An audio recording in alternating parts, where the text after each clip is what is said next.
সকাল থেকে তীব্র রোদ, তবে কখনো রোদের ছটা আবার মেঘের ঘন ঘটা। অথচ সামনেই নাকি অপেক্ষা করছে টানা বৃষ্টি, এমনটাই জানিয়েছে আবহাওয়া অধিদপ্তর।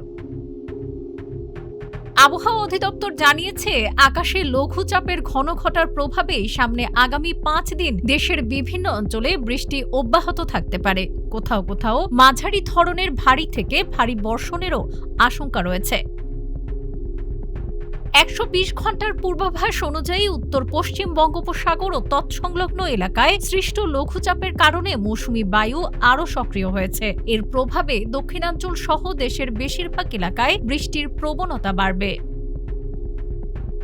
রোববার খুলনা, বরিশাল, চট্টগ্রাম ও সিলেট বিভাগের অধিকাংশ এলাকায় এবং রাজশাহী, রংপুর, ঢাকা ও ময়মনসিংহ বিভাগের অনেক স্থানে বৃষ্টি বা বজ্রসহ বৃষ্টি হতে পারে। সোমবার ও মঙ্গলবার দেশের 8 বিভাগেই বৃষ্টির সম্ভাবনা রয়েছে, কোথাও কোথাও হতে পারে ভারী বর্ষণ। বুধবারও একই পরিস্থিতি অব্যাহত থাকতে পারে। এদিকে লঘুচাপের প্রভাবে উত্তর বঙ্গোপসাগর ও উপকূলীয় এলাকায় দমকা বা ঝোড়ো হাওয়া বয়ে যেতে পারে। তাই চট্টগ্রাম, কক্সবাজার, মংলা ও পায়রা সমুদ্র বন্দরকে 3 নম্বর স্থানীয় সতর্ক সংকেত দেখাতে বলা হয়েছে। পাশাপাশি সব মাছ ধরার নৌকা ও ট্রলারকে পরবর্তী নির্দেশ না দেওয়া পর্যন্ত উপকূলের কাছাকাছি থেকে সতর্কতার সঙ্গে চলাচলের নির্দেশ দিয়েছে আবহাওয়া অধিদপ্তর। ডেস্ক রিপোর্ট, আজকের পত্রিকা।